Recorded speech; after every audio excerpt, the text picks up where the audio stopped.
Joe Tippmann just received the highest praise you can possibly get from Aaron Rodgers. We'll discuss that and so much more. Let's roll.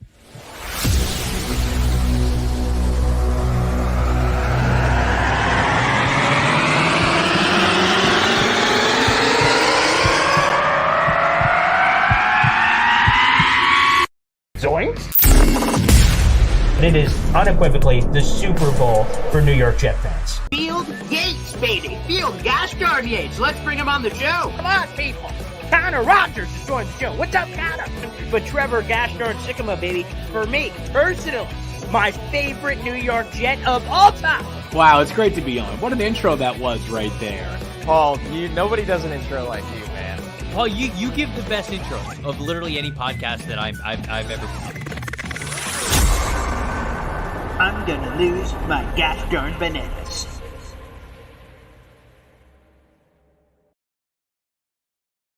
Hey, everybody, we got a jam-packed show. I'm Paul Esden Jr., a.k.a. Boy Green. I'm the New York Jets digital reporter for Every.com. Welcome to Boy Green Daily, a daily New York Jets video show, also available wherever you find your podcast. Simply search out Boy Green Daily. Today, we got a special co-host. You can find more information about him in the YouTube description. Feel free to subscribe to his YouTube channel. He is a New York Jets connoisseur, and his direct link to his YouTube channel is below. Plus, we'll talk about the cause that they're also raising money for, which is pretty cool as well. All that more coming up in just a little bit, but let's bring on to Boy Green Daily for the very first time, Nick Shine. What's up, Nick? Second time. On Boy Green Daily? I don't know. We did the morning in December. Oh, boy. Okay. You got me there. Yeah, December. Right. Okay, that could have been a holiday season. That makes sense. I will try to leave a better impression this time, my good friend. Apparently, yeah. So it's totally on you. But I forgive you. We'll make that happen. So, Nick, welcome back to the show. Yes. Thank you, sir. How are you? Congratulations, man. You had an interesting weekend, huh? That's for sure. We definitely did a very interesting weekend. So I guess we'll just start there. So for folks who missed it, gender is out. It is a boy, and the names were locked in. I will tell you this. This is probably very weird. I don't know how other couples do it, but very early in our relationship with me and my fiance, when we were talking, babies came up and names and all kinds of things came up way early in the process. So we already knew a lot of stuff very early. So as soon as it was a boy and that smoke was green, a little ode to the Jets and all the boy green stuff, the green smoke and the green football smash and all that stuff became official. And that new nickname is, let's go to this video clip. A quick aside here. Okay. I've got one daughter. She's beautiful, Zariah Luna. And there's a chance that I'll have a son. So I kind of want to lay this on you real quick so you can potentially help push it over the goal line, if I may, with my fiance. As a junior, my father, the senior, I told my dad, if I have a son, Paul Esden the third, I'm just wondering if the PE3 thing, is that cool? Can I get the blessing? Do you slam on that word? Or do you stand there? Oh, I slam a jamma on it. I like that PE3. Come on now. It flows well. Let's go ahead and get this over the finish line and allow you to have that son so you can make it happen. Okay, Tatiana, my beautiful fiance, you hear that wherever you are. We will make sure we give this video footage to her. It's the RG3 stamp of approval. And it sure was. So shout out to RG3 for giving me the proper blessing to get that nickname already out there in the universe. I already start trying to market it and get it out there. So I appreciate RG3. So PE3 is officially going to be a thing. So that is the son. That is now official today, Nick. Thank you for helping me debut that to the world. No, I look forward to the hashtag going viral. That's right. Before we get into any of the hoopla, the video, and everything else, Nick, you guys are doing a very special cause that I love. I think it's great, and I think it's a way that a lot of Jet fans can rally and help out another brother or sister in need. This case, brother. But do tell us. We have a direct link about the GoFundMe in our description. What's it all about? Yeah, a couple of years ago, 2 years ago, Green Bean and others did the Wayward Jet Fan Fund. An Iowan Jet fan got out here. I spent most of the weekend with him. And last year, life got really bad for me. And there was some funds between Gunny, Jets Chaos, and Green Bean where they helped me stay afloat in a really bad time in my life. And I always said that when things got better, I wanted to help and pay it forward to the next, Jet fan. and we have someone that we selected, and we're going to get him. He's from Canada. You probably see him in all the chats. Hank G. Has a really good story. He's from Germany, moved to Canada, became a Jet fan like in his teens, finding out what American football was, and he's never been to a Jet home game. So we're pumping that for him. We're trying to get him out here for the home opener on the Thursday night. We got a good group coming out for the game, and it should be a blast. So if anyone's able to, for every $10 that you donate, you'll be entered into a raffle to either get a game ticket yourself, or when my son and I go to training camp, I'll have him go get something autographed. He's NS3. It doesn't roll as smooth as the rhyme, so I never really pumped that. But I'm a junior as well, so NS3 will do his best to get up there. He's had some good luck with Jermaine Johnson when we ran into him a couple times. So we'll get something autographed and we'll raffle that off. So everyone who enters and at least donates $10 has a chance to get something in return for their graciousness. Yeah, you know what? You don't even need that, but the fact that if that could push it over the goal line for some of you people, then excellent. Again, the GoFundMe link is directly in there down below if you guys would like to get involved in that, and I hope you guys do. That'd be pretty cool. Now, let's get into it here. I finally got to listen to the full interview yesterday with Aaron Rodgers and Adam Shine. He's been on a podcast, so I've tried to catch up with as many of them as he possible. Speaks a lot. He speaks more than you. Yeah, which is impressive because I get paid to talk for a living, so I can respect that.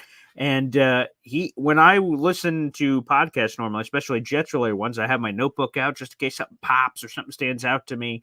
And what he said about Joe Tippmann, who's just a young buck. I mean, Joe Tippmann was drafted last year, 43rd overall in the second round. He was just just a young little guppy. And he's only 23 years of age, but Aaron Rodgers had this to say to Adam Shine on Sports on Mad Dog Radio and Sirius XM.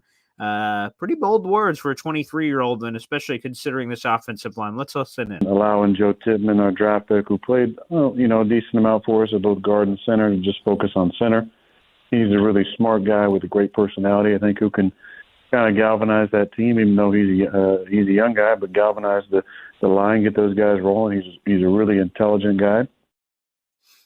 And the galvanized part was the one that really stuck out to me for a 23-year-old who, if you think about it, on both sides of the offensive tackle positions, you've got a pair of offensive tackles that have over 23 years of combined NFL starting experience. Tyron Smith's headed to the Pro Football Hall of Fame. I don't think Morgan is, but he's just been a really solid pro throughout his NFL career. So a 23-year-old have the chance to galvanize this group. The thing that I love, Nick, to be honest with you, is the fact that he's not going to have to split time anymore. God forbid. At guard and center.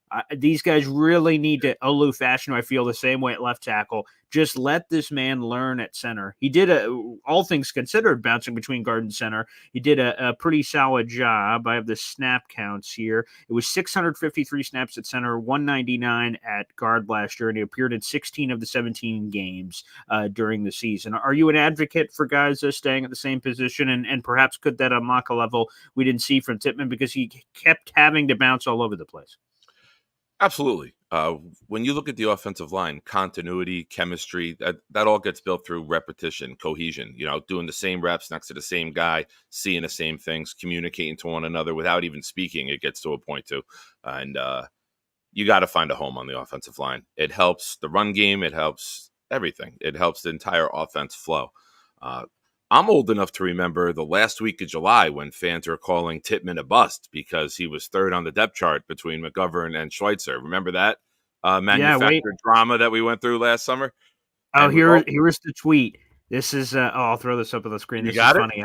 I had this ready just in case, and I remember us all overreacting to this. This is in the article. It's also in the YouTube description down below. This is Connor Hughes on July 31st, 2023. It does not sound like Joe Tippmann is a legitimate option to start in 2023. Now, factor in everything that's included here. We already didn't think Will McDonald, who was the 15th overall pick, wasn't going to get much action. Now, Tippmann, according to Connor Hughes of SNY, who was kind of reacting to some solid comments, says, oh boy, it doesn't sound like Tippmann's a legitimate option to start at all the entire season. And a lot of people gave not only Tippmann crap, but the team crap. Like, Jesus, you guys are in this win now season with Aaron Rodgers. Your first 2 picks are going to play diddly. Yeah, that raised a lot of eyebrows, Nick. That's great that you had that. That was unplanned to speak about that. Good stuff. Impressive. Yeah. When you're a rookie center, and he came from Wisconsin, where I think they never did shotgun, and he was working on his shotgun snaps. He struggled a little bit in July. Not in a game, in July, and you got to work your way up when you're a rookie. You gotta sow your oats. You got to earn your place. And we had a veteran in McGovern. We had a swing guard center in Schweitzer. And as you see on the stamp, it was the last week of July. Like, he didn't even play a preseason game yet. Like, he didn't get out on a field in a real uniform, and he was being labeled a bust, and Douglas doesn't know what he's doing. And now, 10 months later, Aaron Rodgers is saying this guy could be the anchor of our line. So, not every rookie hits the league like Joe Burrow and Justin Herbert did and just take the league over from day one at whatever position that they're at. Not everyone's a Sauce Gardner, who just come in and like, I'm going to be all pro from day one and set the league on fire. Some guys got to transition and they got to develop and they got to get used to the NFL game and the positional change that it calls for to go from whatever you ran in college to now working with one of the greatest quarterbacks of all time. And I think that unsolicited praise from Rodgers speaks volume of where Tippmann could get to in year 2. Yeah, and plus, I think a lot of people forget this. Even though, like I said, Tippmann appeared in 16 of the 17, but made 14 starts, he still made the PFW, Pro Football Writers of America's all-rookie team at the end of the year. So for all the people that give the crap to Tippmann for all those things, I still think there's a lot of room for improvement. But a lot of people were kind of questioning the young guy center with the old man quarterback, how that combination will work. And Jet fans should know better than anybody that we've been spoiled at center. For 18 years straight, we had Kevin Mawai and Nick Mangold, a Pro Football Hall of Famer and a Ring of Honor member who should eventually get into the Pro Football Hall of Fame. I mean, we were spoiled for 18 years going, oh boy, the center thing is phenomenal. And then ever since, it's been kind of a tailspin until we've kind of landed here on all Tippy. So I'm really excited for this young man because, and remember, I don't know where you stood in the debate. Everyone had to kind of pick sides between him and John Michael Schmitz. Okay, who's the center? And the Jets got a lot of flack initially for drafting Tippmann in the first place because the Giants got JMS. So we have all these 3 letters, PE3s, JMS, RG3s, this or that, and there was a lot of hoopla made about that too. Where'd you stand on that argument? I just want to declare that JMS does not flow as well as PE3. Thank you. Let's get down to business right there with that first. I like Tippmann. I liked both prospects. I knew we needed a center. I feel like the Jets, like we had this little lull, but Pittsburgh has been known for linebackers. If the Jets have been known for anything, it's been quality center play for, since 98, I believe Mawai came. Yeah, 98. That's correct. We got him. And hopefully we get back to that. We get another decade. You get a guy that you can plug in and know that he's there for 10 years, maybe a few more. That's a good thing to have. You got the same voice in the locker room. You got the guy making all the calls. Everyone adapts to him and he leads the way. Even when you have veterans, like you said, Tyron Smith, Morgan Moses, AVT's emerging. Just bench him for the Denver game, please. But now you have Tippmann who will be facilitating all this. And that's Rodgers not saying something unless there's something there. We know that about him, right? He doesn't fluff you. He's not gonna just say shit to say shit. So I like it. I like it a lot because that's the piece of the offensive line that you're looking at. Like, all right, what are we gonna get? Now, granted, he's got a lot of work to do to keep improving and keep that trajectory moving upward. But that's a good thing so far. Yeah, that's to your point. From, again, my interactions with Aaron Rodgers as a Jets fan is very short, right? We've only had him for a year and change now, but in all those opportunities, he doesn't seem to just throw compliments at people for no reason, and it was unabated. It's not like Adam Schein was asking about Joe Tippmann in his question. Rodgers went on a bit of his own, went on his own detour talking about that one. And we are speaking with Nick Friggin Shine here on the show, baby. Proud NYJ fan on YouTube. Make sure you guys check it out. Speaking of young guys, speaking of AVT, I'm curious, where do you stand on him? Because he had no injuries in college. He comes here, two in a row, are season-ending back-to-back. And the Jets exercised his fifth-year option. It seemed like there's a little hoopla there. Joe Douglas playing coy, and some of the press guys go, "Oh yeah, we'll get to it. And then they do. It's $15.3 million, fully guaranteed. First off, was that the right call by the Jets to exercise that option? Because that also includes injury. I was on the fence. My stance was, I'm okay if they do. I'm okay if they don't. Because if we trashed Becton for not being able to play and stay on the field for 2 years, and we were all adamant they shouldn't, I was a little surprised they went with that with AVT, considering his last 2 seasons, having 2 different injuries, the tricep, or the was it the pec or the tricep, and then it was tricep, the Achilles. Correct. Now it's all right. It's 2 different injuries. It's not like one injury came back and rehashed itself. So I was okay either way. I wanted to see a full year, but unfortunately, with the deadline for it, you had to decide. I was good with whatever Douglas felt. We know when AVT's on the field, our offense is better. We started 4-3 and 5-2 the last 2 seasons until we got the injury 3 and beyond on the offensive line, with the worst quarterback play in football. So when AVT's there, the Jets are playing winning football. So, I mean, I can see the talent. I can see the promise. Let's just hope that this guy gets to Halloween and far beyond. All right. So, what about this year? What are we going to get from AVT? Are we going to get, because in his first season, those were the flashes of all the people saying, "Oh, future All Pro, future Pro Bowler," all this stuff. And the commonality, it seems, from that and him being good to him being thrown all over the place is the multiple musical chairs on the offensive line and playing every other position. That seems to be the direct tie to all this injury business, has been him playing 4 of the 5 offensive line positions. And they probably would have put him at center if they could have in those particular scenarios. But they had Conor McGovern, who was a solid, steady Eddie. So they didn't have to, but he probably would have went there too. Are we finally going to get a healthy AVT in 2024? Like I said earlier, right? Continuity, chemistry, getting the reps at the same position, not having to change who and what you are in 3 days or 2.5 days of practice, right? You got Wednesday and Thursday on the field, Friday's a walkthrough. I like the player. I wanted the player in that draft. When we moved up to 14 and the Vikings purple bar broke away and turned green, I slammed the table and stood up where we were. I was like, it's AVT. I walked outside to make phone calls. The pick wasn't even in yet, and I was making phone calls saying who we took. So I'm a big supporter of him. He says the right thing. And you could tell what the Jets think about a player through their social media releases. Not the ones where they're interviewing players, but when they do the uniform clips and all that and the previews, AVT is always in there. Like, they love him. You could tell that they love him.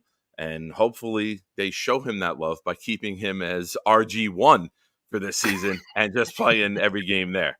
Give me 20 games as RG1, and it's a good time.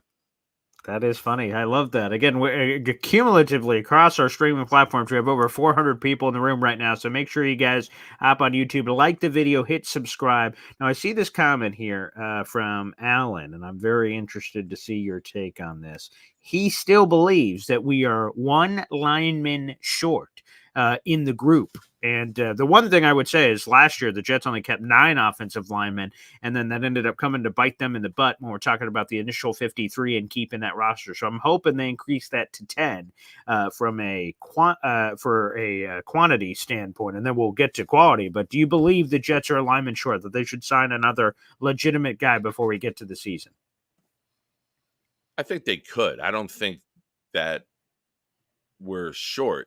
I think that if a June 1st cut happens, if a training camp cut happens, and they can solidify a little more veteran depth instead of rolling the dice with some of the young guys that we have for this season only, maybe you take a chance. Maybe it's someone you sign after week 1 where the contract's not guaranteed.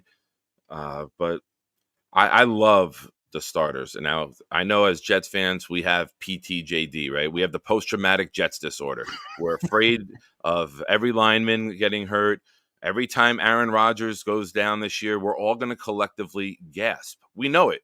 Like, we know it's coming. Like, we're going to gasp and hold our breath until he gets up and stays up. So we have that injury mentality, right?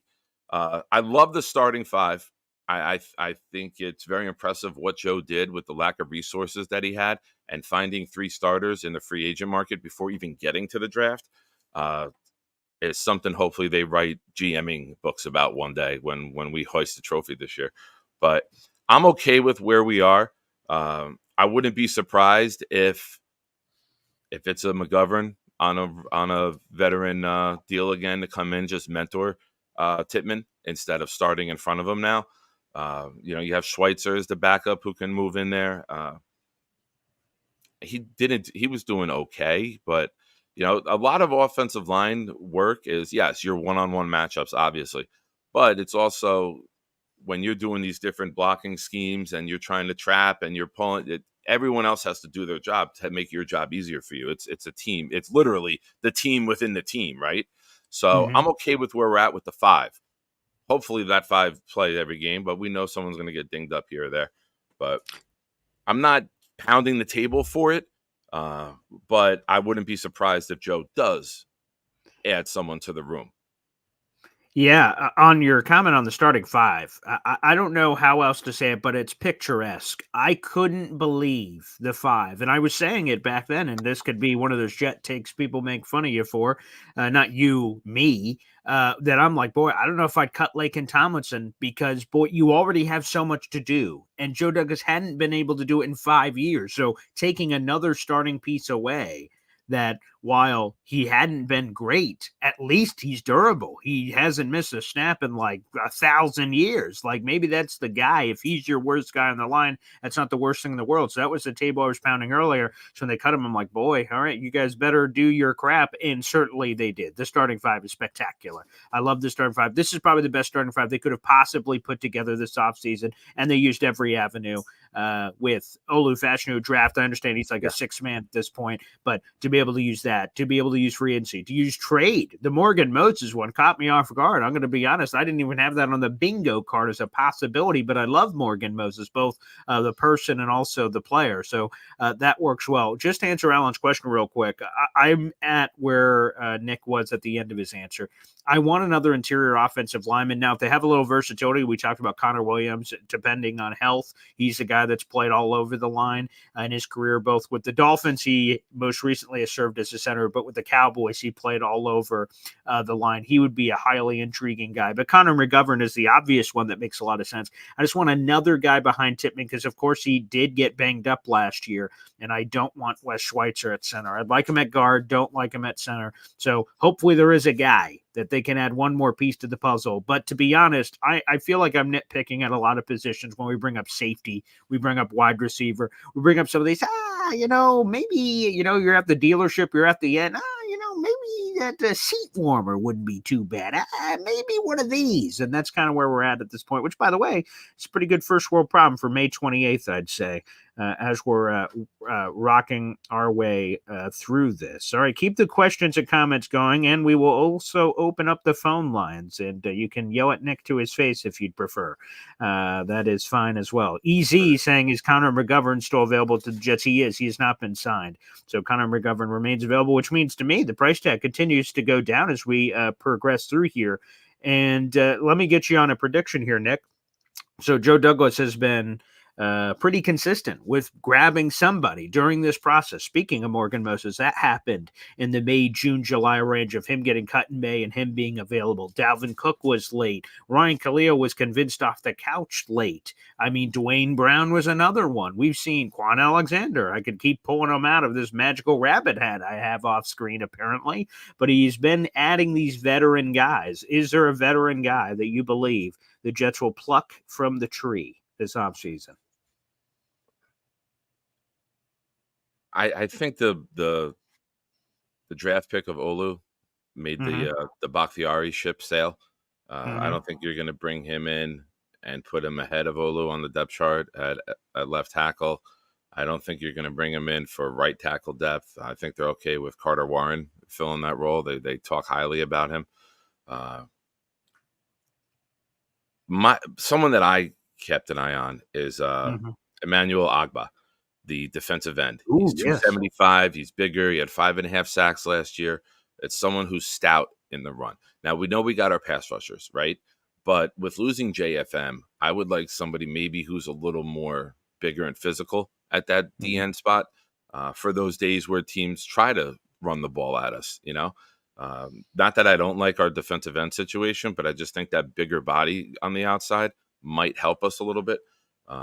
That's just somebody that I was looking through. Was like, who's available? Who could be had on the cheap? Who's got some good play time throughout the years that might be one of those veterans that say, hey, you know what? I'll take a cheap contract this year. Go there and contribute. So that's somebody that I've kind of like looked at after looking at who's still left and raised the eyebrow a little bit. Yeah, that's a good call. I do like that one. Again, I want to be making tough business decisions. I want the final 53 cut down to be difficult. And you had Ogba in this room. You're like, boy, is it Eric Watts? Is it Ogba? And you're starting to cut the fine line between these top end UDFAs / proven veterans and things. That one to me would be interesting. I also saw this question in the chat room. What are your thoughts on Carter Warren? Also, if you guys missed the full interview with Shine, you have to have a serious subscription to listen to the full thing. He said we have, quote unquote, big expectations for Carter Warren. I have no idea what that means, but that was also one where I went, interesting on Carter Warren. That was his only comment on him. They kind of kept moving through his own roster in his head. But when he said that, it was like very interesting. I'm curious. I believe I'm going to just kind of assume here that the Jets aren't going to have this classic swing tackle that you would normally have as a 6-man that could play left, right. Instead, you could have Olu staying at left and maybe Carter Warren staying at right. And those are the sixth men. They're almost depending on the position. So again, you try to eliminate a lot of the cross-pollination. They're probably going to train in those ways. We've had that in camp before of guys training at multiple positions, but it seems like that's the plan. Do you agree with that? Well, when you're a backup, you got to be ready for anything. And that's true. The difference from the tackle that we drafted this year at the 11th spot and the previous tackle that we took at the 11th spot, Olu wasn't slamming his fist down saying, I'm a left tackle. I'm a left tackle. He said flat out, I'll play anywhere to help the team win. I've never really taken reps at guard. I would have to put in a little extra time for it, but I'm willing to do whatever. Now you know they got the right character in the room. He's willing to do anything to help the team win. He's willing to do anything to get on the field. If for just discussion purposes, Carter Warren has to go in at right tackle, and they choose Carter Warren to go in at right tackle, you can already hear the Jets fans screaming that Olu's a bust, right? Because they don't want to change it.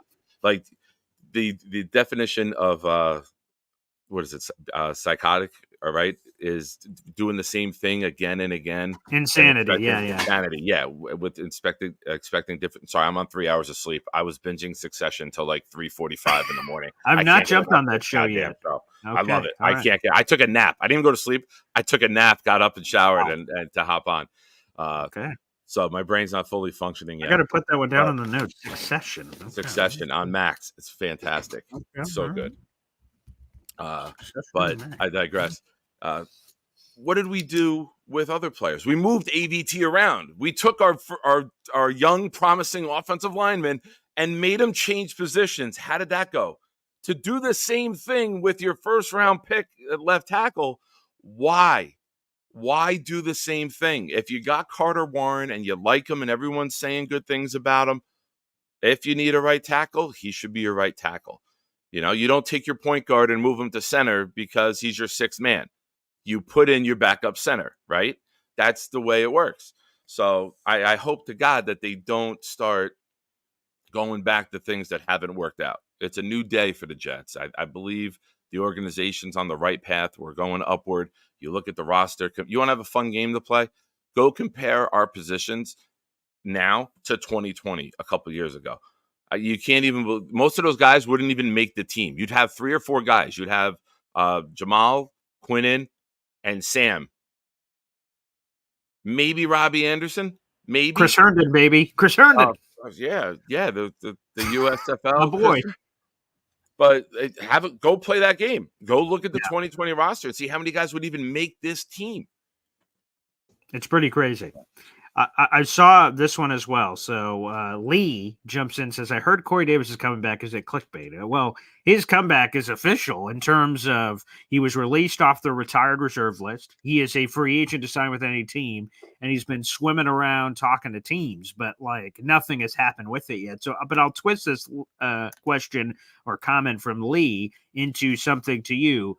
Nick, would you have the door open for Corey Davis to come join this team? That's another thing that I've heard some Jet fans talk about this offseason. One more receiver just as another level of insurance, because if you look at the group, again, kind of the similar way we looked at the starting five, okay, not bad. All right, Garrett Wilson, Mike Williams, that guy's pretty good. Malachi Corley, sure. Alan Lazard is wide receiver 4 or wide receiver 3-4, however you evaluate that. Plus, you have the interesting UDFAs of Xavier Gibson, Jason Brownlee, and a few others that are Rodgers guys from the past, like Malik Taylor and stuff. Like, it seems okay on the surface, but if you kind of go, Mike Williams, how does he recover from that ACL? They said Malachi Corley's a raw route runner. And then Lazard was god-awful last year. So all of a sudden you start poking holes and you're like, oh, maybe we could use another guy. Would you have the door open for Corey? Or because of how everything is played out, are you almost the bridge is burned in some way? It's a hard no for me. Hard no. Okay. I preface it with this. In a world where all of the information is ready available to everyone, we still haven't heard a peep as to why he walked away. So I preface it with we don't know what happened. We don't know. Correct. The first time we talked about when he walked away from football, walked away from the Jets last year. Yes. Yeah. We don't know what happened. Now, I'm going to look at it through my Jets glasses, right? Okay. Not to use the word burn, but I can't think of a better word yet before my coffee. We kind of got burned because he waited to right before training camp started. If there was any thoughts, any trepidation, any hesitation, you could have told us about that to maybe have somebody brought in sooner, maybe bring someone else in for competition, better than a Randall Cobb, right? So and it didn't even become official. So, like, his thinking apparently the retirement happened at training camp, but it didn't like officially like them telling the team till the only reason I know, I was on a cruise ship and I was parked in Maryland and I'm like, Corey Davis retired. What the hell? As I went on my little vacation spree in between a couple of preseason games, I'm like, what in God's green earth? So it was somewhere in the August 18, 19, 20th range was when he officially, like, it was all announced to the universe. So yeah, it was a big dick move. Yeah. Again, I preface it, we don't know what happened, so yeah. I want to keep that out in the universe. But just from a pure football standpoint, keeping the human element out of it and just the Jet football element out of it, it's a rough time to walk away. You know, you make those announcements early in the offseason so the team can address the position. Mm-hmm. I can't get burned twice by it. To me, I'm leaving the football play out of it. I've never been a big Corey Davis fan. I've had the conversation on my channel that Corey Davis is one of the biggest bust wide receivers ever taken. He was a top 5 draft pick at wide receiver, never had a 1,000-yard season. He's up there with like Kevin White, almost of the Chicago Bears, right? It's been very, very for a top 5 guy. Name the top 5 guys. You got Julio Jones, you got Larry Fitzgerald, you got Jamar Chase, you got Calvin Johnson, you got Hall of Fame players in the top 5, and then you got Corey Davis. Like, we didn't do it, thank God. The Tennessee Titans did it. That's true. But it's very disappointing. Those are usually wide receiver ones who are taken in the top 5 are usually grand slams. Like, they're locks. You'll see it this year with Harrison. Those guys will come in and produce right away. Corey Davis did nothing on the field to deserve the fanfare, love, and adoration that he's getting from Jets fans. He was an average player at best and a very down time in our organization at the position. So everyone always thought, oh, he's going to be 1,300 yards, 10 touchdowns. He hasn't got anywhere near those numbers or production. I am completely fine with doing the 2024 season without Corey Davis ever being mentioned again. Like, I don't think it's an option. Like, no, I want onward and upward. I would rather have Aaron Rodgers, who's building chemistry with someone like Jason Brownlee, and Rodgers, who has a track record of developing chemistry and making and creating late round or undrafted wide receivers, than bringing in that player again. I can't do it. Fair enough. I appreciate the passionate take there. Again, we're speaking with Nick Shine. He's here on Boy Green Daily for the second time. Who could And possibly forget? no relation to Adam Shine. No relation to Adam Shine. Spelled differently. Okay. No relation. I thought we worked that out. Your brother. No. Well, you wanted to time it.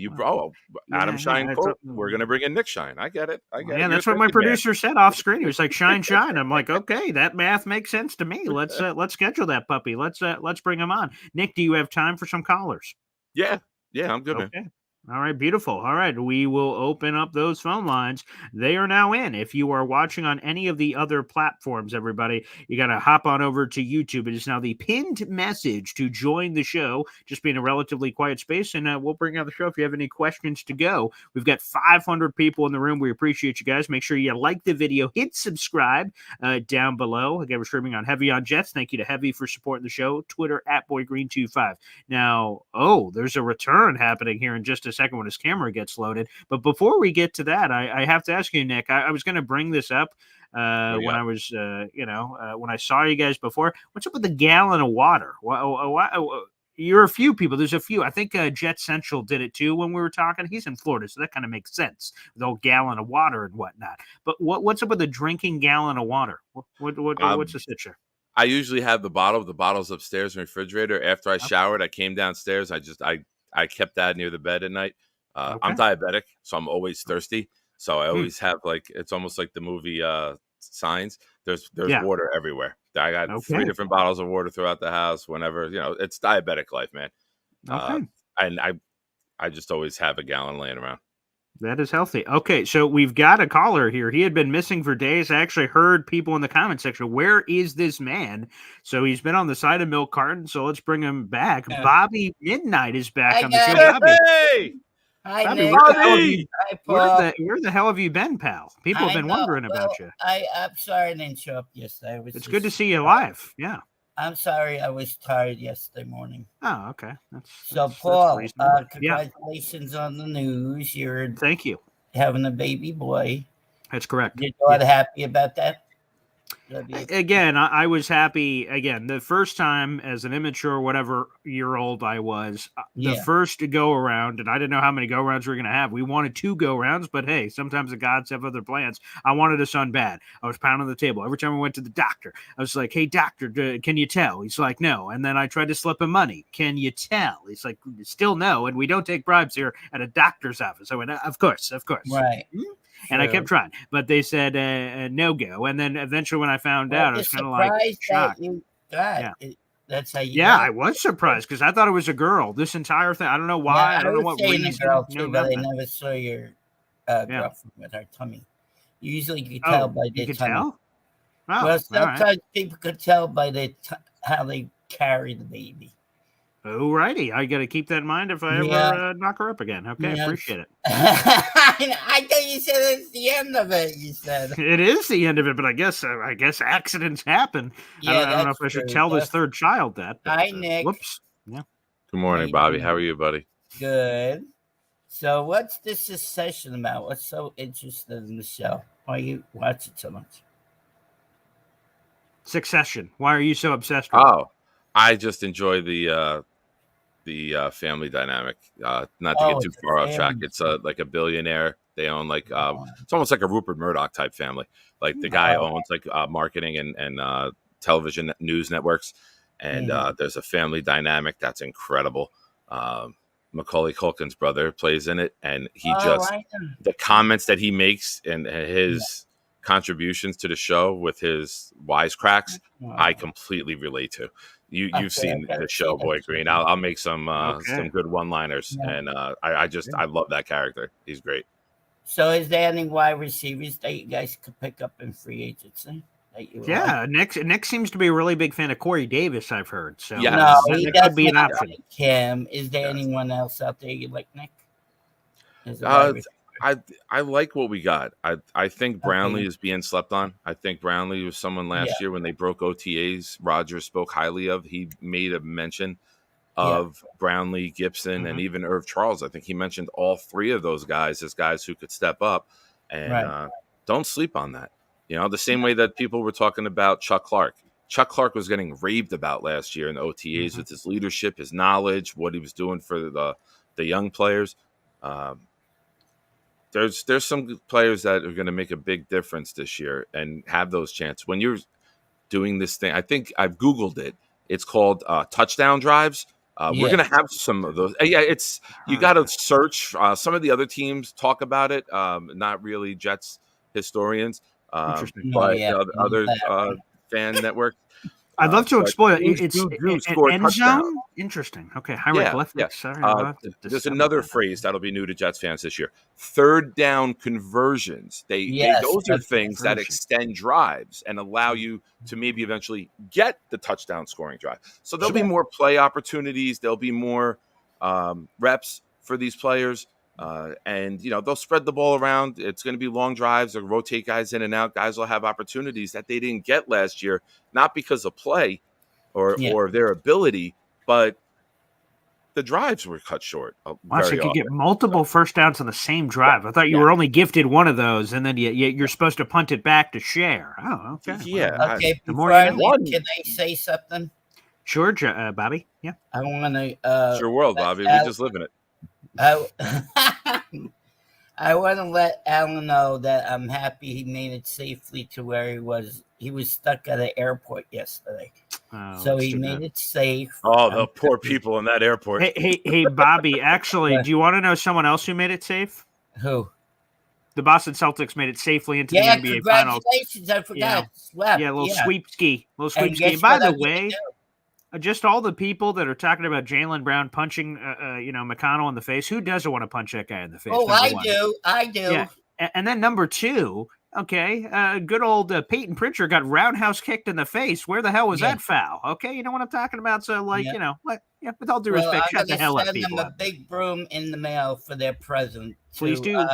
Kyle, in Kyle, a big broom. There you go. Suckers. Here's your sweep. Here's your broom for your big sweep, your big mouths. Yeah, Thank God you're out of the playoffs.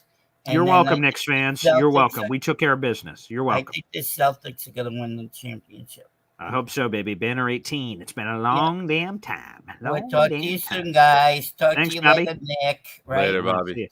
Good to hear Bobby's still alive. Excellent. All right. Some people worried about it. All right. Let's go to our resident OC. This is Edward EZ. Joins us here on the show. What's up, Edward? How you doing, Paul? Congratulations. You got a little Paulie 3 coming along. That's right, baby. I did not know if this was going to happen, so this is spectacular. Well, that's good news. Congratulations to you and your fiance. Thank you, man. I appreciate it. And to your daughter, because she's going to have a baby brother now to kick the shit out of. That's right. That's exactly right. So I explained to anyone who saw the video, her just shrieking. I'm like, I think it was screaming of a brother. Yeah, I think that was a source of the screaming. Yeah. Yeah, she'll probably torture him, make him wear her old dresses and stuff, and just stupid shit. Oh yeah, yeah, that's coming. That's coming. So anyway, I agree with your guest. I'm sorry, I can't even remember your name. I just tired. What's his name? McCoy Davis. He dropped so many like third down conversion passes that I just he would only catch a pass when you didn't need it. Anytime you needed him, he would drop the fucking ball. I mean, it was ridiculous. Mm-hmm. And he was a first round pick. So I'm like, I've never really had any beliefs in him. Yeah, that's right. I just remember a bunch of which is crazy because he only played he did end up playing the full 3 years, I guess. Or no, he didn't. He played the two and change. So the fact that in 2 and change, I can remember multiple plays in my head of drop balls from the Broncos game, Zach Wilson rolling out to his left, finding Corey Davis, which would have been this big conversion. And they did Dick in that game at Broncos game, and he drops it. Just so many drops. I can just remember all of them in my head. It's funny, though. And all at the most crucial time, too. Exactly. Yeah, because there was another one against the Patriots that could have sealed the game. It was 3rd and 7, and they hit him. And then it ended up just making it a lot more dramatic. And I think they ended up losing that game. So, yeah, there was other plays where he just dropped the ball, literally and figuratively. Yeah. And listen, I'm not a Zach Wilson truther by any means. Sure. I think the kid has talent. I think a lot of it was in his head. But he didn't get any help from his receivers. I mean, he didn't even get helps from running backs and stuff sometimes. They would always seem to drop the ball right when he needed them to catch it. Salute you, Ty Johnson, wherever you are in Buffalo land, you bastard. Yeah, I feel you. And the other thing I wanted to mention was we were talking about Tippmann and people always screaming with their hair on fire because he's not like amazing instantly. Yeah. Well, most guys aren't. Most guys in the Hall of Fame are third-round picks and beyond. It's where 99% of a football roster is. Yeah. Yeah, I mean, it's like first-round picks, second-round picks. They're eye candy mostly. A lot of them are busts. That's why I would, in the future, I don't think I would ever pick a quarterback in the first round to try to take over my team. I think I would always wait for someone to hit free agency and then kind of grab them quick when you have the opportunity while they're still young. Interesting. All right, well, we'll see what the plan is. Hopefully we don't have to figure that out for 10 years because Aaron Rodgers will play until he's 50, baby. I only have one quarterback jersey. Only one. And that's Vinny Testaverde. Nice. That's a good one to have. I love Vinny. Vinny from Elmont. And I do have my autograph. And I do have my autograph Ken O'Brien, which he was my favorite. I mean, I love Joe Namath, but he was a little before my time. But I grew up watching Kenny O, and he could slice people.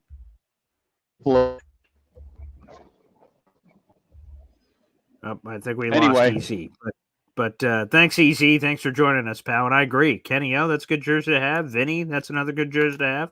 Love it. All right, we'll go with a few more callers here, and then we'll wrap up the show. I see we've got a Johnny boy here on the program. What's up, Johnny? What up, Nick? What up? Hola, Johnny. The starting long snapper for the New York Jets content creator, BG. That's damn straight, baby. I think he's a tight end. Starting for the New York Jets content creator, Nick Shine. They had me at left guard. Left guard, that's solid. As long as you're not Greg Van Roten, you know. The only reason I love it is because Green Bean was defensive tackle, and I could get to beat the crap out of him every day in practice because he can't bring his knife that he keeps in his pocket out onto the practice field. I'll have him patted down before his crazy ass gets out there. Smart man. 45-year-old me accepts this role. 20 to 38-year-old me who could throw a ball 70 yards in the parking lot would have been banging the table to be quarterback. I love that. Good competition. First off, man, like, why are we still talking about Zach Wilson? Edward, you're my guy, bro. I appreciate you and all that. But, he was a bum. How many wide receivers were wide open and he couldn't get them the ball? How many slant plays they had and he threw the ball behind him instead of on stride? It's true. Just saying, how many balls to the dirt?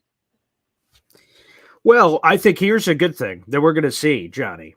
He's with, and I heard Zach Wilson talk about it during his first media availability, he's with Sean Payton, the offensive wizard, the guy that can teach offensive, schemes and schematics to a 2-year-old. So if Zach Wilson fails there, I think a lot of us already put it to bed. But if you can't put it to bed, then when can you? And look at his competition in the room. It's Bo Nix, who I wasn't very high on, but sure, he's a first-round pick. Okay, you've got freaking Jarrett Stidham. I mean, when you look at the room, if Zach Wilson was going to get a chance anywhere with this coaching staff and this room as is, Zach Wilson may not be the long-term starter there because, again, they invested a first-round pick there. But at least if he has the chutzpah he believes he does, he should be able to start early and then have some run and then be intriguing enough to the next team because he's set to be a free agent next year. And we'll see. Again, a lot of people have already put him to bed, and I understand why. And it's hard not to, based on all the things we saw. But if he can't do it there, he can't do it anywhere. Yeah. And somebody had a tweet a couple weeks ago. Yeah, I still call it a tweet, whatever. Yeah, me too. Yeah. Okay, cool. So somebody said that Peyton has such a disdain for Hackett that he traded for Zach Wilson just to prove that he could win with Zach Wilson when Hackett couldn't. Like that's his mission this year. Like that's his only reason for getting Zach Wilson. It's like, okay, I want to take a dig at you. You had Wilson, couldn't win. I'll have Wilson. What will be the excuse then? Oh, the previous organization ruined him. Like, that'll be Peyton because the man never takes responsibility for his stupidity. That is a win-win, though, if you think about it, right? So Sean Payton acquires Zach Wilson, and let's say it's that. So if Zach Wilson turns into a success, Jets are fat laughing stocks because they couldn't turn their own guy into something. If it fails, it's like, come on. I threw a 6th-round pick. Yeah. This guy's trash. Even It was a pick swap. Exactly, right. So he's covered either way. So smart man, Sean Payton. I guess that's why he gets paid a lot more money than I do. But yeah, that's funny. Well, Joe D works some magic for getting a bag of peanuts for Zach Wilson, first off. I'll take the money. I'll take the $2.75 million they saved all day long. If that's what Sean Payton wants for the dart throw and then moving up whatever it was, 50 spots in the draft, okay, works for me. And I pray that Zach Wilson gets the winning job. So when Week 4.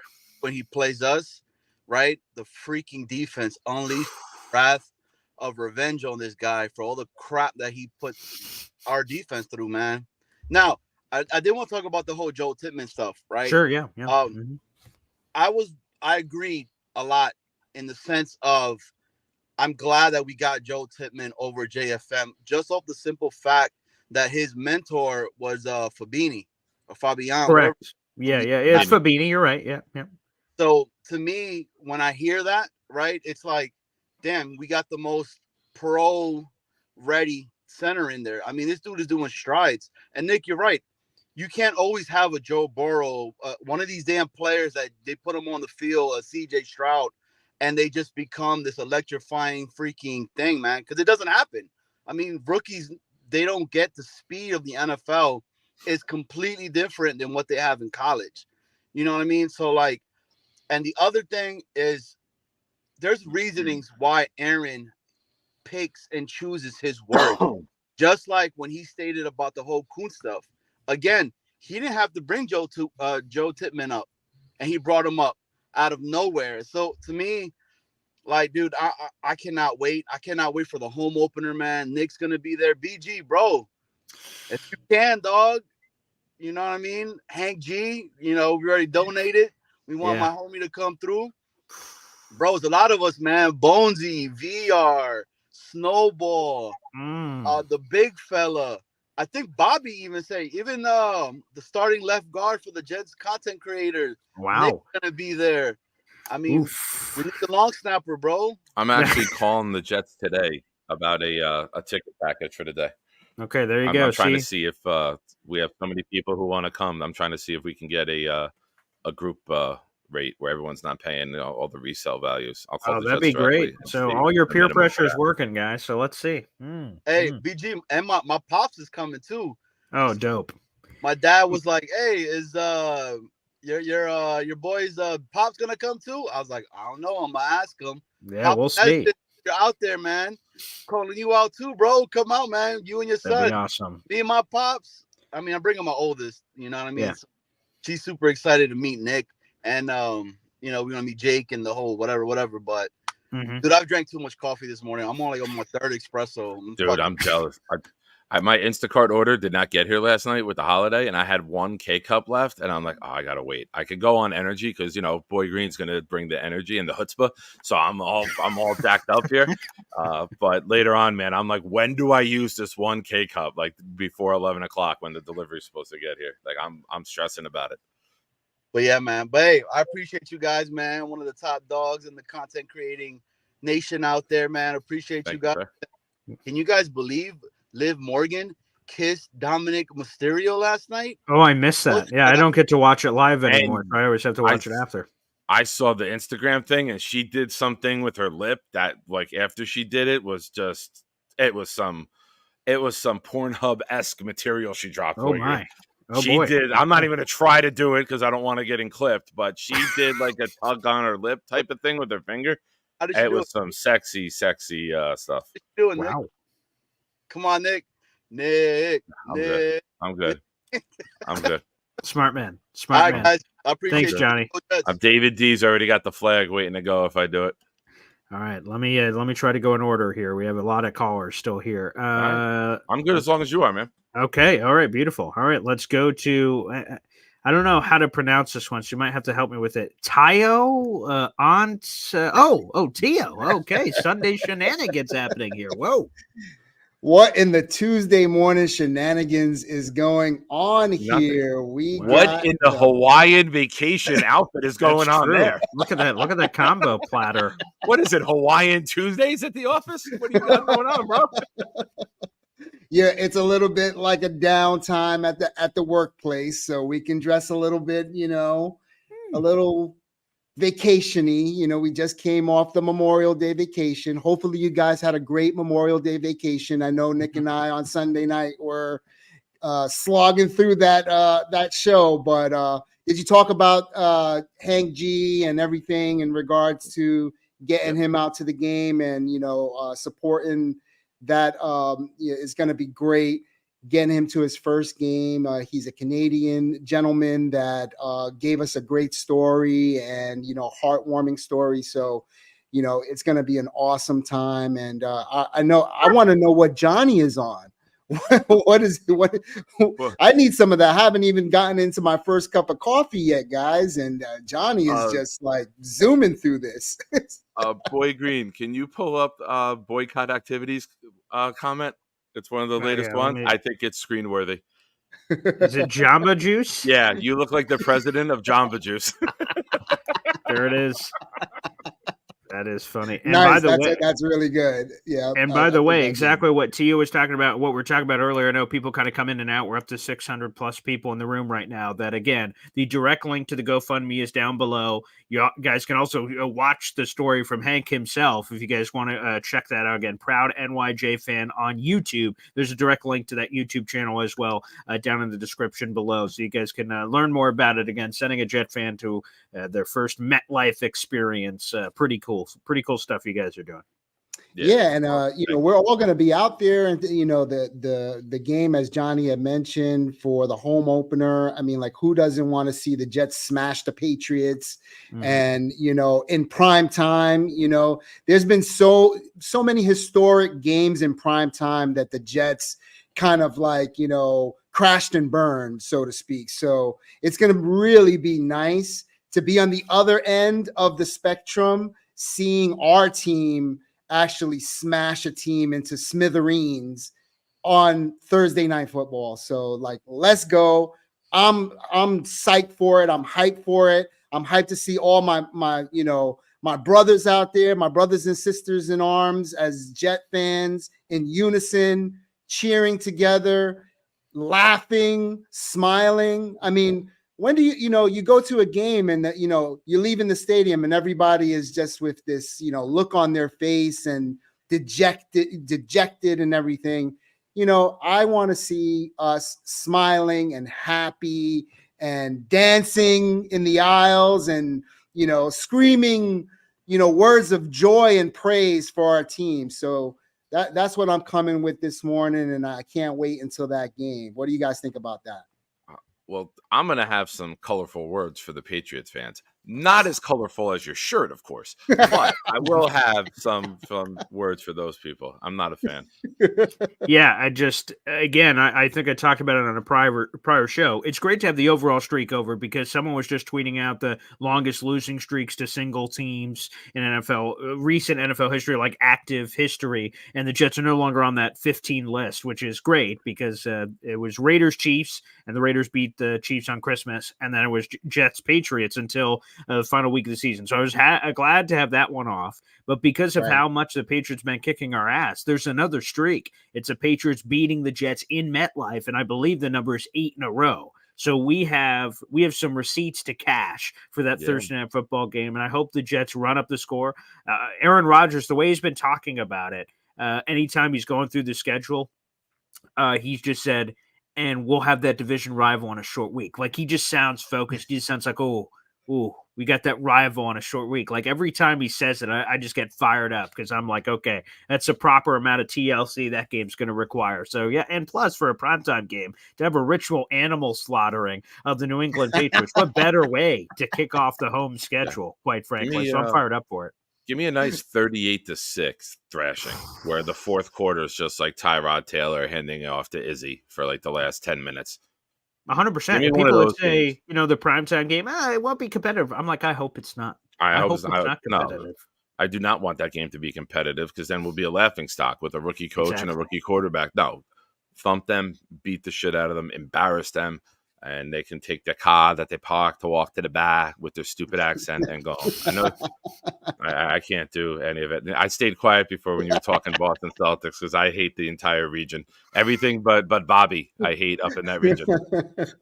Hey, wait, There's a All I say question. is, Yeah, real quick, Tia. There's a question here. Could VR show his pants? There's no way. You know, oh, the you want to carpet's see like matching the you want to drapes. see like the Oh, it isn't. Okay, outfit. I thought for sure there's going to be some splotch action going on there. I'm going to be honest. You got sandals? All right, it's actual sneakers. Okay. Oh, okay. Nikes to match. Wow, there you go. I thought for sure though that was going to keep going down south for the winter. I thought for sure. All I'll say about that game, the last thing I'll say about that game is this. Nick will be out there with the spigot smoking that pig, and we'll be in the stadium smoking them damn Patriots. That's what I'm talking about. Let's go. Beautiful. I love that. I know you got other calls, so I'll let you go. And but great show as always. And oh, by the way, congratulations on the reveal for a new Boy Green in the family. So, and thank you. I said it to Nick, but I'll say it to you. I fell asleep on Sunday. No, I get it, man. You're a family man. You're awesome. We're outside. The daughter fell asleep, and I'm like, oh, it's okay. And I'm like, okay, let me just go lay her down inside because we're all outside partying here. Let me just go lay her in the bed. I'm like, I guess I can't just leave her in here. Let me just sit with her for a little bit. I'm like, you know what? I'm just gonna lay down next to her, and then and there was 5 a.m. I'm like, son of a. And then I saw Nick's message. I'm like, that happens so many times, man. So I will be back on. My people are talking to Nick's people. We're looking at some dates. We're looking at some venues. We'll make it happen. Yeah. No doubt, man. Yo, love you, man. Love the show. Have a great morning, guys, and peace out. All right, we'll see you. Tia. Sunday Shenanigans. Give it. Sunday Shenanigans, 9:00 on Proud New York Jet Fan. That's my co-host, Uncle Tio. And I will admit, with the 3.5 hours that I got to sleep, part of me at like 6:50 was like, should I message him? I was like, no, get up. That would have been like I had that. I was ready for it. And you have that mental battle of, should I get up? I was like, no, you have to get up. Because then we'd be even. You're a trooper. If I bailed, we'd be That's even. true. Then I can never poke fun. Now I can poke fun. That's true. Right. I guess as soon as it's even, we're back on a level playing field. But I thought that in the back of my mind, I'm like, what if he just drops and just goes like, sucker? And I'm like, that would have been very fair. I left the door open for that. All right, let's keep going to the phone lines. And again, to the 600 people now in the room, like the video, hit subscribe, baby. We appreciate you. Keep showing the support live every single day at 7:30 in the morning here with Nick Shine. Beautiful. All right, let's go to B-Mac here on the program. B-Mac, what's up, brother? My man. Hey, what's up, guys? What's up, Nick? What's up? I'm wearing the right hat. I like that man. one. Yeah, that's where we agree. Yeah. But wait, you turned off the TV for Alan? What the hell's going on over there? Do you not pay the cable bill? What's happening back there? Yeah. I turned on TV because he was being, he called me out yesterday on Jake So saying that,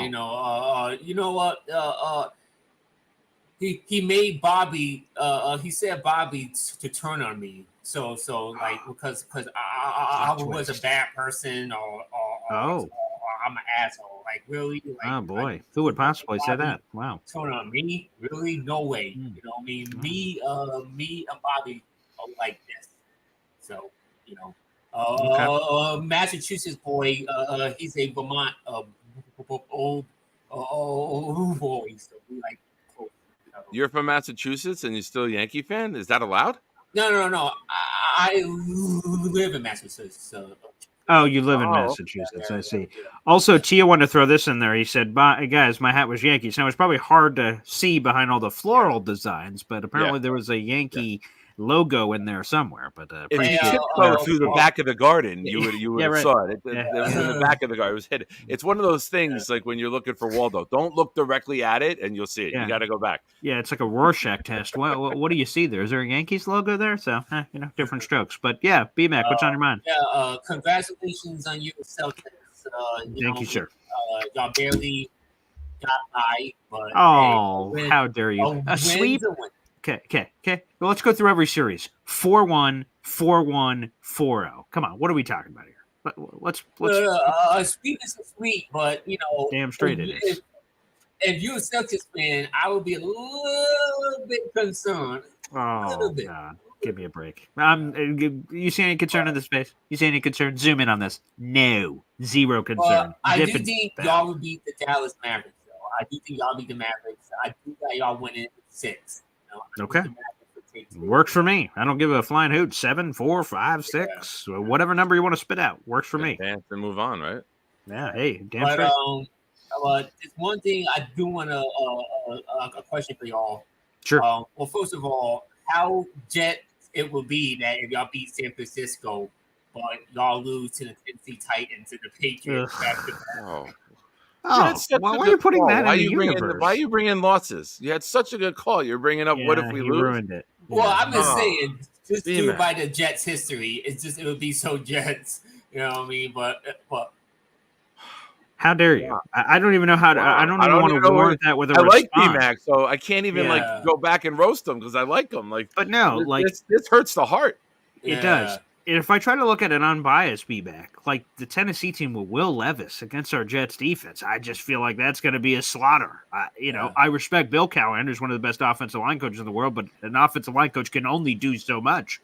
They've got a really good receiving core that people don't give love to when you look at Calvin Ridley and DeAndre Hopkins, and I love Tyler Boyd, and plus they have Traylon Burks, who's this interesting raw piece that hasn't done anything at the professional level yet, but so you got some talent. But no Derrick Henry anymore? Is Tyjae Spears and Tony Pollard shaking my boots? No. So week 2, push. And week 3, the Patriots are one of the worst rosters in the league. Go ahead. I mean, they do got some firepower, but again, that quarterback there is a question mark. So we see how he's gonna come in and play. I mean, last year he didn't do too bad, but we'll see. But I mean, he's a guppy.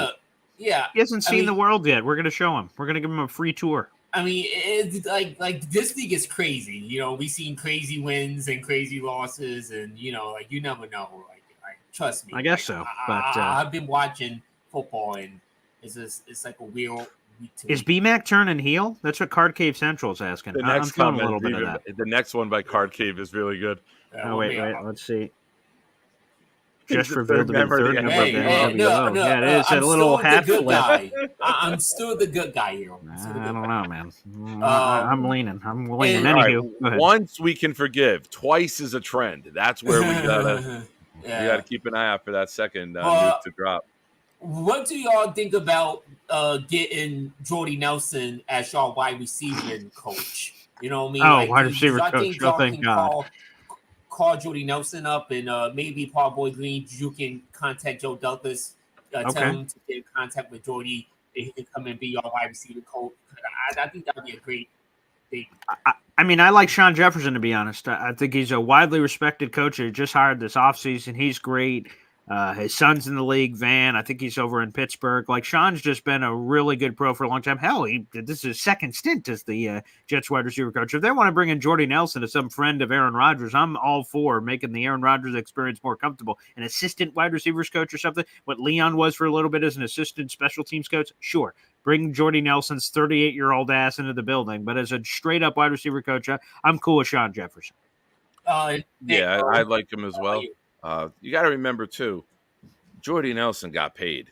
Guys who had the big contract in the NFL don't need to go and still earn money, right? They can just hang out, live life, invest a little bit, get some franchises and move on. You're going to see guys who were wide receivers 3, 4, 5 and beyond who end up being the coaches to still be around the game. But guys who got that big paycheck very rarely go back and coach, right? It's why these big name quarterbacks now aren't coaching. Yeah, that's true. You made 100, 200 million in your career. You're not going to go through the rigor of being an NFL coach and through that grind. Yeah, but Nick Wright, not Nick Wright. Well, I was going to bring up Nick Wright, but Nick Shine, you are the best Nick, not Nick Wright. That's what I was going to say.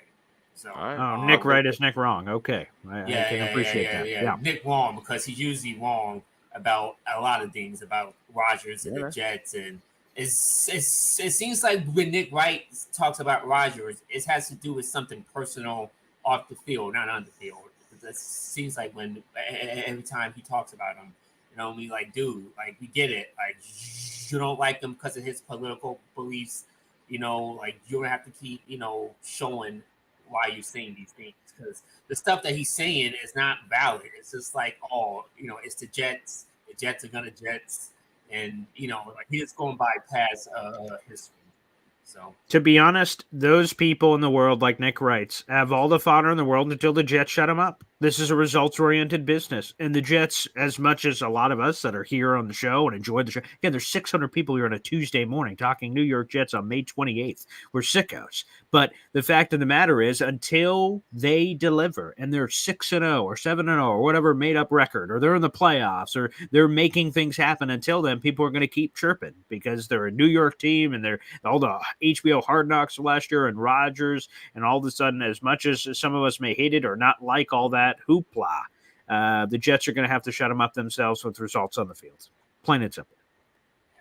well, that's it for today. Okay. You guys are great. Love you guys. And, Thanks, B-Mac. Peace out. Appreciate it. B-Mac. I'm keeping an eye on B-Mac, though. Yeah, there was a little, there was some signs. You know, in WWE storytelling, every once in a while you kind of get little breadcrumbs. Like, oh, was he? You kind of give him a look, like maybe he would. All right, let's go to our next guy. This guy is definitely a babyface. There's no way this guy would be a heel. Alan joins us here on the show. What's up, Alan?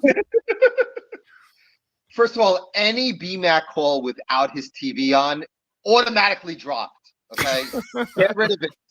Useless. And I wanted to turn Bobby against BMAC because Bobby is too nice. We need Bobby to be a scumbag a little bit. That's how it works. Bobby needs to be an asshole. Bobby needs to be Hulk Hogan to Hollywood Hogan. That's how it works. I like that turn. Yeah. Football, Feed us that.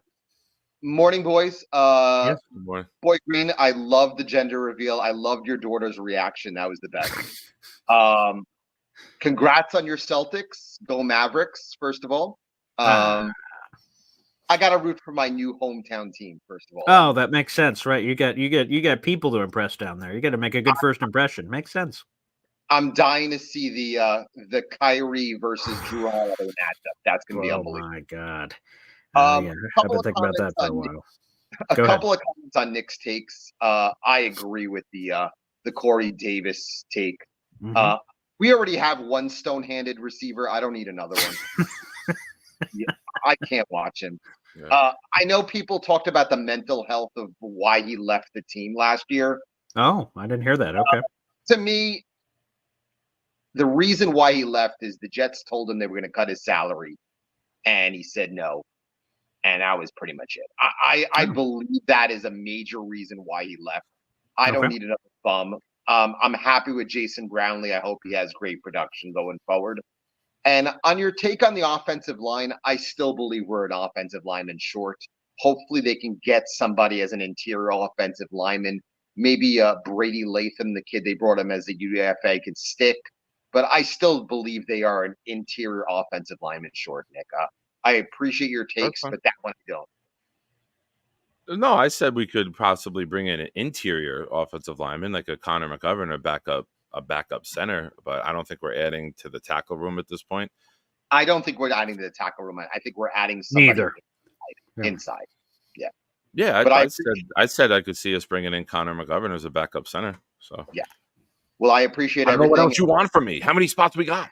Well, I guess that's it. Is on the need, whether or not they need it. I lean towards that one. I think we need one more. Like I said, I think a lot of the other stuff we talk about, like I said, safety, wide receiver, is a want thing. Like we're at the store, we don't need this to survive, but we want it. Like I feel like we really need, because especially if Tippmann was fully healthy last year, maybe that would warp my opinion a little bit. But because he was in and out, to give you another layer, because you don't have one unless you count Wes Schweitzer, who, again, I'm just down on. And there seems to be split opinions on that, I suppose, on that topic choice. But I would just want another layer, because the more you have, the better. Why not, quite frankly, add a guy? Why would we be in October or something and say, man, we could have really used that guy? Don't leave any of those questions up for chance. But that's just one take. One final take. As long as Michael Clemens is not on the roster, I'm good. I do not want to watch him. My boy. I love Michael. The guy makes too many mistakes. He's not a smart football player. I'd love to see Eric Watts make the team and maybe one of Leonard Taylor or Braden McGregor. Every time I watch Michael Clemens on the field, either he commits a stupid penalty or he's out of position. I know he's a menacing figure, but again, he's not a smart football player, and this team needs smart football players defensively. But I appreciate everything, guys. Yeah, really. You're kidding me. Breaking news: Michael Clemens has already been called for a personal foul against Deion Dawkins in the Buffalo game. It's already the refs already threw the flag. They know what's coming, and I just got a call from an insider report. Matt O'Leary gets a schedule. I get penalty information. Yeah, totally agree. But I appreciate guys. Thanks a lot, man. Thank you, Alan. And yeah, Michael Clemens is my boy. I love Michael. We follow each other on social media. I've been with him since a little bit before the draft. We've been talking, and I got to meet him last year at the Hall of Fame game in the locker room, talking it up. I just love Michael, man. Versatile, and I think he's going to have a big bounce back. We'll see. I know there's a lot of people out there that think he's not going to make the roster. We'll see what happens. We'll see what happens on old Michael Clemens there. All right, we got one more caller to squeeze in here before we sign off, and it's got to be quick because I got to run to the radio station as I'm just seeing with the time. So, Ricky, New York, you'll finish us off, pal. Ricky, good morning, buddy. Hey, what's happening, man? How you doing? Congratulations, Paul.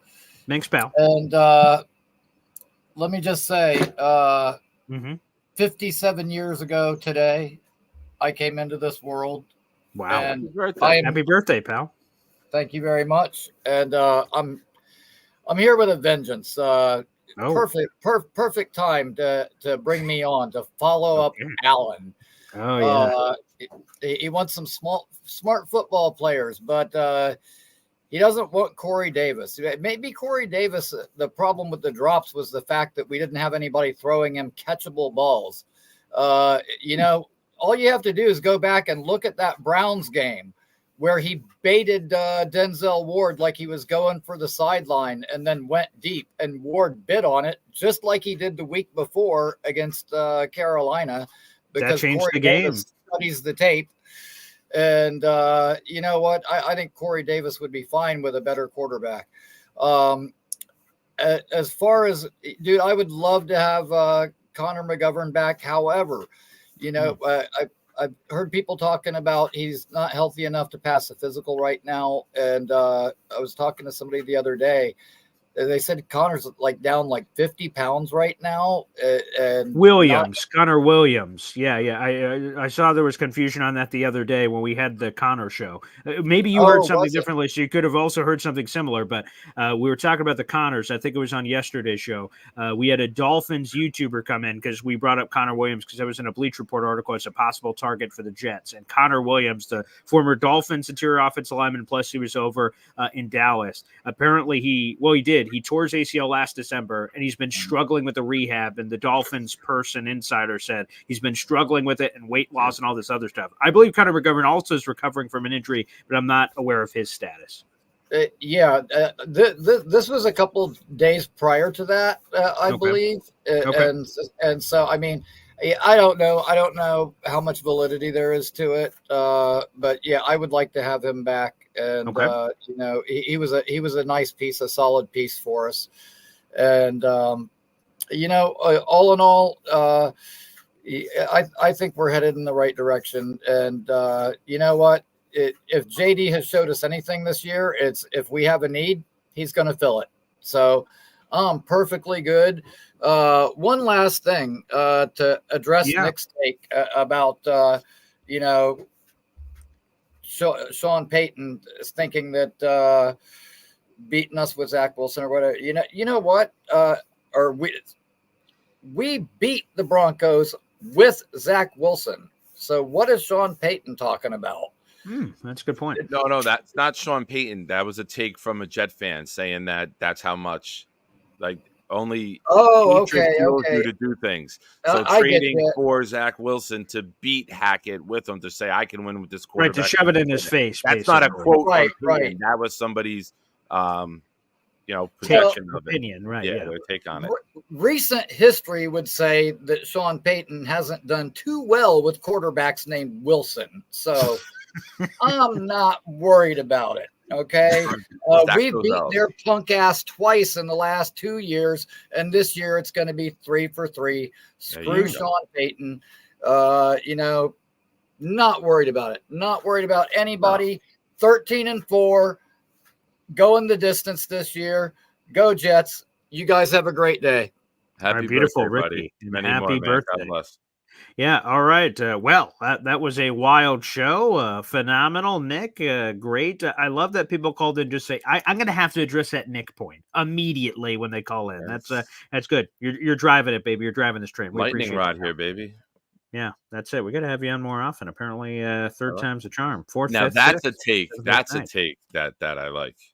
Yeah. Okay. I love it. Well, we'll have to make that happen. Well, Nick, Let's again, let's give another shout out to you for joining us here on the show. Thank Again, you, YouTube description, 600 people in the room. Guys, like the video and subscribe, but also check out Nick's direct channel below, Proud NYJ Fan, plus the GoFundMe that they're supporting for Hank to reach MetLife Stadium for the very first time, the Jets home opener, Week 3, New England Patriots. So, guys, make sure to check out all the details below, whether you're watching live or after the fact.